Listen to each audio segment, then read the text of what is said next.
Hello everyone. ನಾವು ಇವತ್ತು electrical utility ಅದರ ಬಗ್ಗೆ ತಿಳ್ಕೊಳ್ಳೋಕ್ಕಿಂತ ಮುಂಚೆ ನಾವು ಏನನ್ನ ನೋಡೋಣ. ಸ್ಕೀಮ್ ಅಂತ ಇರುತ್ತೆ.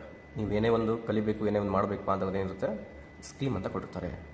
ಆ ಸ್ಕೀಮಲ್ಲಿ ಏನಿರುತ್ತೆ ಅಂತಂದರೆ, ಇಲ್ಲಿ ನೋಡಿರಿ, ಈ ನಿಮ್ಮ ಸಬ್ಜೆಕ್ಟ್ ಯಾವುದು? Electrical utility engineering. Electrical utility ಇಂಜಿನಿಯರಿಂಗಲ್ಲಿ ಏನು ಕೊಟ್ಟಿರ್ತಾನೆ ಅಂತಂದರೆ, ನಿಮ್ಮ ಈ ಸಬ್ಜೆಕ್ಟ್ ಪಾತ್ವೆ ಯಾವುದಂದ್ರೆ ಅದ್ರ ಕೋಡನ್ನು ಕೊಟ್ಟಿರ್ತಾನೆ. ಏನಿದು? Subject code. ಇದೇನಿದೆ ನಿಮ್ಮ ಸ್ಪೆಷಲೈಸೇಷನ್ ಪಾತ್ವೆ ಸಬ್ಜೆಕ್ಟ್ನ. ಇಷ್ಟಲ್ಲಿ ನಿಮಗೆ ಪಾತ್ವೆ ಸಬ್ಜೆಕ್ಟ್ಗಳು ಬರ್ತಾವೆ. ನಾವು ಇವತ್ತು ಏನು ಕನ್ಸಿಡರ್ ಮಾಡ್ತಾ ಇದ್ದೇವೆ ಅಂತಂದರೆ, ಎಲೆಕ್ಟ್ರಿಕಲ್ ಯುಟಿಲಿಟಿ ಬಗ್ಗೆ ನೋಡೋಣ.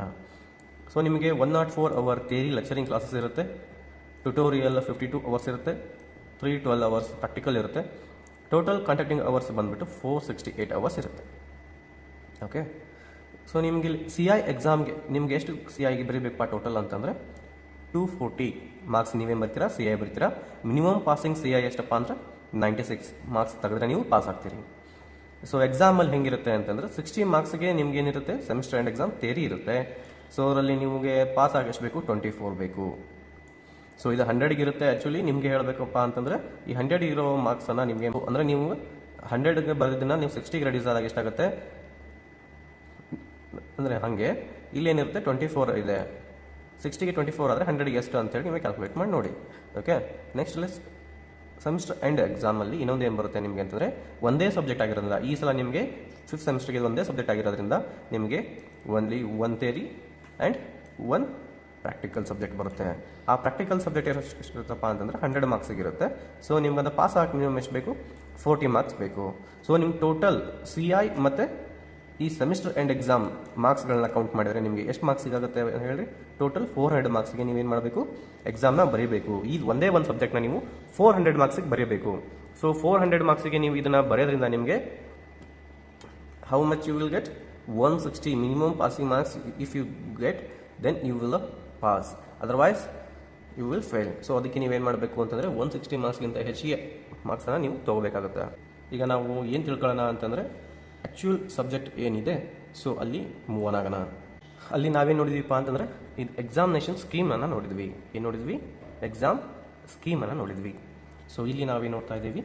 ಎಲೆಕ್ಟ್ರಿಕಲ್ ಆ್ಯಂಡ್ ಎಲೆಕ್ಟ್ರಾನಿಕ್ಸ್ ಇಂಜಿನಿಯರಿಂಗ್ ಈ ನಿಮ್ಮ ಬ್ರಾಂಚಲ್ಲಿ ಈ ಸಬ್ಜೆಕ್ಟ್ ಕೋಡ್ ಅಂದರೆ 20 ಸಿಲೆಬಸ್ ನಿಮ್ಮದು. E&E branch 54 subject series. I ಅಂತಂದರೆ ಇಂಟಿಗ್ರೇಟೆಡ್ ಸಬ್ಜೆಕ್ಟ್. ಇಲ್ಲಿದೆ ನೋಡಿ, integrated subject. Total CI 240 CI 160 marks. Subject electrical engineering. ಇದರೊಳಗಡೆ ಏನೇನು ಬರುತ್ತೆ ಅನ್ನೋದನ್ನು ಈಗ ಬ್ರೀಫಾಗಿ ನೋಡ್ತಾ ಹೋಗೋಣ. ಆ್ಯಸ್ ಪರ್ ದಿಸ್ ನೀವೇನು ಮಾಡಬೇಕು ಅಂತಂದರೆ, ನೀವು ಇದನ್ನು ಪ್ರಾಕ್ಟೀಸ್ ಮಾಡಬೇಕು. ಇದು ನಿಮಗೆ ಏನಿರುತ್ತೆ? Theory classes. ಇದು second session practical classes oriented. ಈ ರೀತಿ ಇರುತ್ತೆ. ನಿಮ್ಗೆ ಈಗ ಫಸ್ಟ್ ಸ್ಕೀಮಲ್ಲಿ ಇನ್ನೊಂದು ಇಂಪಾರ್ಟೆಂಟ್ ಏನಪ್ಪ ನೋಡೋದು ಅಂತಂದರೆ, ಹೆಂಗಿರುತ್ತೆ ನಿಮ್ಗೆ ಎಕ್ಸಾಮಿಗೆ ಏನೇನು ಕೊಡ್ತಾರೆ, ಯಾವ ರೀತಿ ಕೊಡ್ತಾರೆ, ನೀವು ಇಂಟರ್ನಲ್ ಎಕ್ಸಾಮ್ಸ್ನ ಹೆಂಗೆ ಬರೀಬೇಕು, ಎಕ್ಸ್ಟರ್ನಲ್ ಎಕ್ಸಾಮ್ಸ್ನ ಹೆಂಗೆ ಬರೀಬೇಕು ಅನ್ನೋದ್ರ ಬಗ್ಗೆ ನಾವೀಗ ನೋಡ್ತಾ ಹೋಗೋಣ. ನಿಮಗೆಲ್ಲ ಕ್ಲಿಯರಾಗಿ ಕಾಣ್ತಾ ಇದೆ ಅಂತ ಅಂದ್ಕೊಂಡಿದ್ದೀನಿ. ವೀಕ್ 3ಯಲ್ಲಿ ನಿಮಗೆ ವೀಕ್ 3 ಅಂತಂದರೆ ಕಾಲೇಜ್ ಸ್ಟಾರ್ಟ್ ಆಗಿ 3ನೇ ವಾರ ಕಳೆದ ನಂತರ ನಿಮಗೆ ಏನು ಎಕ್ಸಾಮ್ನ ಮಾಡಬೇಕು ಅಂದರೆ CI 1 ಮಾಡಬೇಕು. ಯಾವುದು? CI 1 ಅಂದರೆ ಕಂಟಿನ್ಯೂ ಇಂಟರ್ನಲ್ ಇವ್ಯಾಲ್ಯುವೇಷನ್. ಈ 1ನೇದು ಎಷ್ಟಕ್ಕೆ 4 ತಾಸಿಗೆ ಎಕ್ಸಾಮ್ ಮಾಡಬೇಕು ನಿಮಗೆ. ಟೋಟಲ್ 30 ಮಾರ್ಕ್ಸ್ಗೆ. ಹೀಗೆ ಟೋಟಲ್ ನಿಮಗೆ ಎಷ್ಟಿರುತ್ತೆ? 5 CIs ಇರುತ್ತೆ. 1 2 3 4 5 CIs ಇರುತ್ತೆ. ಇದೇನು ಬಂದುಬಿಟ್ಟು ನಿಮಗೆ ಬ್ಲೂ ಬುಕ್ಕಲ್ಲಿ ಬರೀತಿರಲ್ಲ, ಬ್ಲೂ ಬುಕ್ಕಲ್ಲಿ ಬರೆಯುವಂಥ CI ಫಾರ್ಮೆಟ್ಸ್ ಇದು. ಇದಕ್ಕಿಂತ ನೀವು ಬೆಟರ್ ನೆಕ್ಸ್ಟ್ ನಿಮ್ಗೆ ಈಸಿಯಾಗಿ ಮಾರ್ಕ್ಸ್ ಗೆಟ್ ಆಗುವಂಥದ್ದು ಏನಪ್ಪ ಜೊತೆಗೆ ಅಂತಂದರೆ, ಸರ್ಟಿಫಿಕೇಷನ್ ಪ್ರೊವೈಡ್ ಮಾಡಬೇಕು. ನೀವು ಕಲ್ತಿದ್ದೀರಾ ಅಂತ ಹೇಳಿ ಒಂದು ಗ್ರೂಪಿಗೆ. ಏನದು? ಆನ್ಲೈನ್ ಕೋರ್ಸ್ ವರ್ಕ್ ಅಂತ ಹೇಳಿದ್ದಾರೆ. ಮಿನಿಮಮ್ ಎಷ್ಟು ಅವರ್ಸ್ ಇರಬೇಕಂತೆ? 10 ಅವರ್ಸ್. ಆನ್ಲೈನ್ ಕೋರ್ಸ್ ಎಷ್ಟು ಮಾಡಿರ್ಬೇಕು ನೀವು? Minimum 10 hours. ಯೂಸಿಂಗ್ ಸ್ವಯಂ, NPTEL, Infosys, spring board and those all. ಯಾವುದು? ಸ್ವಯಂ, ಇನ್ಫೋಸಿಸ್, ಸ್ಪ್ರಿಂಗ್ ಬೋರ್ಡ್, NPTEL. ಈ ವೆಬ್ಸೈಟಲ್ಲಿ ಹೋಗ್ಬಿಟ್ಟು ನೀವೇನು ಮಾಡ್ಬೋದು? ನೀವೊಂದು 10 ಅವರ್ಸ್ ವಿಡಿಯೋಸ್ನ ನೋಡಿ, ಅವ್ರೇನು ಕ್ಲಾಸ್ ಪ್ರೊವೈಡ್ ಮಾಡ್ತಾರೋ ಈ ಸೆಷನ್ಸ್ನೆಲ್ಲ ಕಲ್ತ್ಕೊಂಡು ನೀವೇನು ಮಾಡ್ಬೋದು? ಅದೊಂದು ಸರ್ಟಿಫಿಕೇಟ್ನ ಗೆಟ್ ಮಾಡ್ಬೋದು. ಈ ಸರ್ಟಿಫಿಕೇಟ್ ಏನಾರ ನೀವು ತೆಗೆದುಕೊಂಡ್ರೆ ನಿಮಗೆ ಎಷ್ಟು ಮಾರ್ಕ್ಸ್ ಸಿಗುತ್ತೆ? ಡೈರೆಕ್ಟ್ಲಿ 40 ಮಾರ್ಕ್ಸ್ ಸಿಗುತ್ತೆ. ಓಕೆ. ದೀಸ್ ಆರ್ ಆಲ್ ನೀವು ಏನು ಬರ್ತೀರಾ ಅಂತ. ಸೊ ಇಲ್ಲಿ ನೀವು ಎಷ್ಟು ಮಾರ್ಕ್ಸ್ ಗೆಟ್ ಮಾಡ್ತಿದ್ದೀರಿ? 40 ಮಾರ್ಕ್ಸ್ ಡೈರೆಕ್ಟ್ಲಿ ಎಕ್ಸಾಮ್ ವಿಡಿಯೋ ನೋಡಿ, ಕ್ಲಾಸ್ ಸೆಷನ್ ಅಟೆಂಡ್ ಮಾಡಿ, ಅವ್ರು ಏನು ಕೊಟ್ಟಿರ್ತಾರೆ ಅನ್ನೋ ಕ್ವಶನ್ಸ್ ಫಾರ್ಮೇಟ್ ಇರುತ್ತೆ. ಸೊ ಅದ್ರ ಪ್ರಕಾರ ನೀವು ಫಿಲ್ ಮಾಡಿದ್ರಿ ಅಂತಂದರೆ ನೀವು ಪಾಸ್ ಎಲಿಜಿಬಲ್ ಆದ್ರಿ ಅಂತಂದ್ರೆ ನೀವು ಏನು ಮಾಡ್ತಾರೆ, ಒಂದು ಪ್ರೊವೈಡ್ ಮಾಡ್ತಾರೆ ಸರ್ಟಿಫಿಕೇಟ್ನ. ಅದನ್ನ ಡೌನ್ಲೋಡ್ ಮಾಡಿ ಪ್ರಿಂಟ್ ತೆಗೆದು ನೀವು ಕಾಲೇಜಿಗೆ ಏನಾದ್ರು ಕೊಟ್ಟಿರಪ್ಪ ಅಂದರೆ ಜೊತೆಗೆ ಡೈರೆಕ್ಟ್ 40 ಮಾರ್ಕ್ಸ್ ನಿಮಗೆ ಸಿಗುತ್ತೆ. ಸೊ ಇದರ ನೆಕ್ಸ್ಟ್ ಹೋಗೋದಾದರೆ profile building for internship or submission of synopsis work ಅಂತ ಹೇಳಿದ್ದಾರೆ. ಸೊ ನೀವು ಇದನ್ನೇನಾದ್ರು ಮಾಡಬೇಕಪ್ಪ ಅಂತಂದ್ರೆ 6 ಸೆಮ್ಮಿಗೆ ಒಂದು ಪ್ರಾಜೆಕ್ಟನ್ನು ಮಾಡ್ತೀರಿ. ಏನು ಮಾಡ್ತೀರಿ? 6 ಸೆಮ್ಗೆ ಒಂದು ಪ್ರಾಜೆಕ್ಟನ್ನು ಮಾಡ್ತೀರಿ. ಸೊ ಈ ಪ್ರಾಜೆಕ್ಟ್ ಮಾಡ್ತೀರಲ್ಲ, ಅವಾಗ ಏನು ಮಾಡೋಕ್ಕೆ ಹೋಗ್ತಿದ್ದೀರಾ ಅನ್ನೋದಕ್ಕೆ ನಿಮಗೆ ಪ್ರೀ ಇನ್ಫಾರ್ಮೇಷನ್ ಇರಬೇಕು. ಏನಿರಬೇಕು? Pre information. ಸೊ ಅದಕ್ಕೆ ಏನು ಮಾಡ್ತಾರೆ ಅಂತಂದರೆ ನಿಮಗೆ ಈ 5th ಸೆಮ್ಮಲ್ಲಿ ಏನು ಮಾಡ್ತಾರೆ, ನೀವು ಒಂದು ಸಬ್ಮಿಷನ್ ಮಾಡಬೇಕು. ಏನು ಮಾಡಬೇಕು? ಸಿನಾಪ್ಸಸ್ ಅನ್ನೋದನ್ನು ಸಬ್ಮಿಷನ್ ಮಾಡಬೇಕು. ನೆಕ್ಸ್ಟ್ ನೀವು ಪ್ರಾಜೆಕ್ಟ್ ಮಾಡೋಕೆ ಹೋಗ್ತಿದ್ದೀರಲ್ಲ, ಅದರದ್ದು ಸಿನಾಪ್ಸಸ್ ಅಂದರೆ ಏನೇನು ಒಳಗೊಂಡಿದೆ, ನೀವು ಮುಂದೆ ಏನು ಮಾಡೋಕ್ಕೆ ಹೋಗ್ತಿದ್ದೀರಿ ಅನ್ನೋದ್ರ ಬಗ್ಗೆ ಇದರೊಳಗಡೆ ಎಲ್ಲ ಮೇಲ್ಮೇಲಿನ ವಿಷಯಗಳನ್ನೆಲ್ಲ ಪ್ರೊವೈಡ್ ಮಾಡಿರಬೇಕು. ಒನ್ಲಿ ಹೈಲೈಟೆಡ್ ಕಂಟೆಂಟ್ ಇರಬೇಕು ಇದರಲ್ಲಿ ಸಿನಾಪ್ಸಸ್ಸಲ್ಲಿ.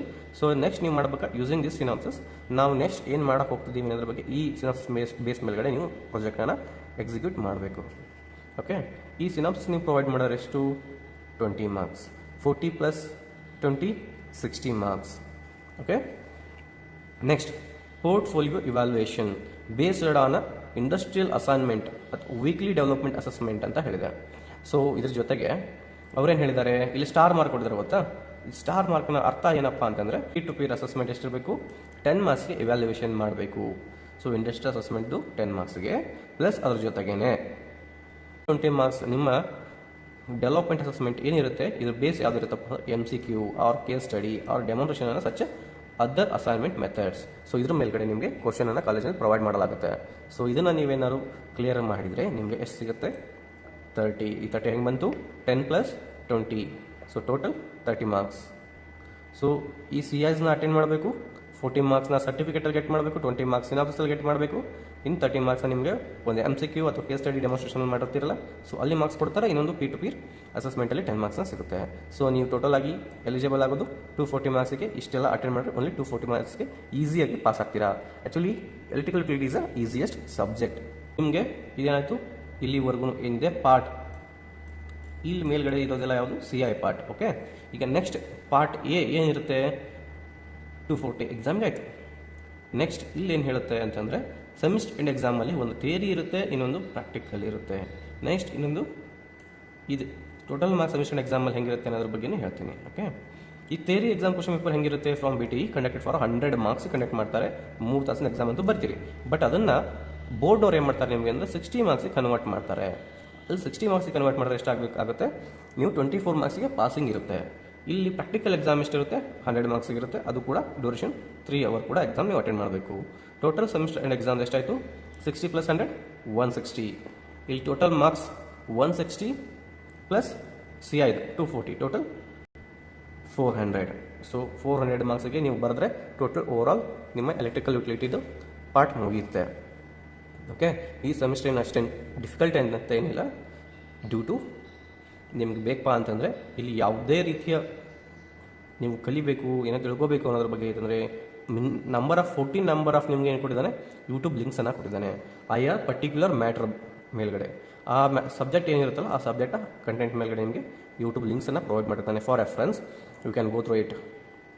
ಓಕೆ, ಸೊ ನಿಮ್ಗೆ 13 ವೀಕ್ವರೆಗೂ ನಿಮ್ಗೆ ಏನಿರುತ್ತೆ? ಲೆಸನ್ಸನ್ನು ಕೊಡೋದಿರುತ್ತೆ.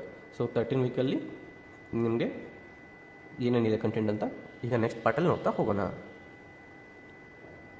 So these are all content for you. I will say you in the next part. And how to conduct an exam, what are the questions will appear, how many questions was given in the past. Those all things we will discuss in the next part. I think ನೀವೆಲ್ಲರೂ ಇಲ್ಲಿವರೆಗೂ ಹೇಳಿದ ಏನಂತ ತಿಳ್ಕೊಂಡ್ರಿ ಅಂತ ಅನಿಸುತ್ತೆ. If any doubts comment ಹಾಕಿರಿ, ಏನಿರುತ್ತೆ ಅಂತೇಳಿ ನಾನು ಅದಕ್ಕೆ ಆನ್ಸರ್ ಮಾಡ್ತೀನಿ. ಓಕೆ.